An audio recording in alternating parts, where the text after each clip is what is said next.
I don't just want to be great, I want to be one of the greats. I have to set a standard for myself.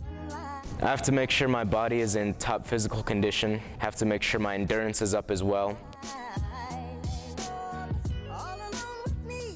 I fully embrace all elements of dance, jazz, tap, ballet, hip-hop. I've incorporated it all into who I am as a person. My biggest strength in terms of dance styles very much gravitates towards hip-hop.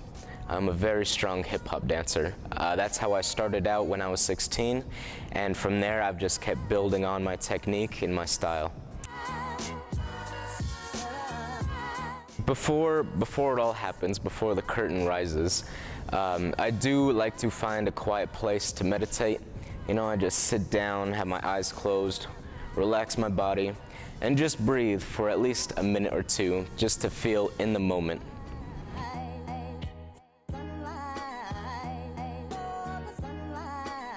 The mother of modern dance, Martha Graham, once said, "Dancers are not great because of their technique.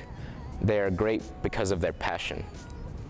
I hold on to that quote very closely because as a person who didn't grow up as a dancer, technique wasn't my strongest suit when I started out. It was more about the passion, really, than the technique. So through the years, I honed in on the passion enough to where I felt comfortable expressing that my technique was limited in terms of ballet and jazz. And then throughout the years, I just started becoming more mature about that, having to realize that if I want to be one of the greats, I have to be great at all styles of dance. So finally, the technique rose along with the passion.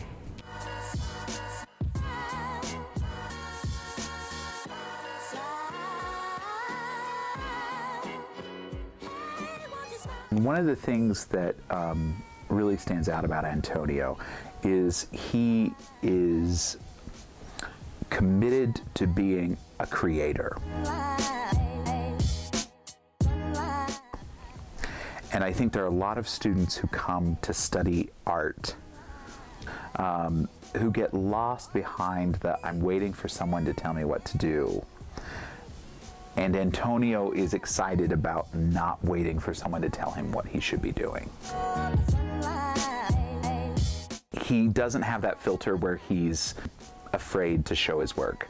And he produces new work frequently, like sometimes every week and sometimes more than once a week. And I think that that's what he brings to the table, is that he doesn't have a "no, this is mine and you shouldn't touch it, and I'm not listening to anybody else because it's my art." He doesn't have that, and he also doesn't have the "I'm afraid to show this to anybody because what if it's not good, or what if they don't like it, and what if they have notes about it." He doesn't have that, so that he can get somewhere in his development. And I think that's what he brings to the table, is just he doesn't have those barriers anymore.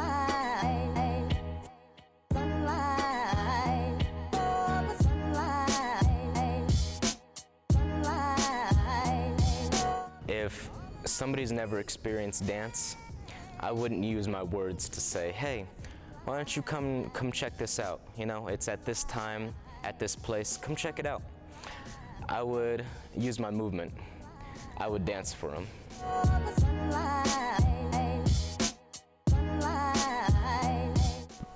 I think he's right in the case that good work will usually do the job for you, especially if it's work that's compelling to society now.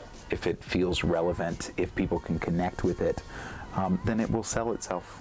And I think he's right. He can sit there and talk about his dance. And believe me, I've heard many a dancer talk philosophically about what dance is.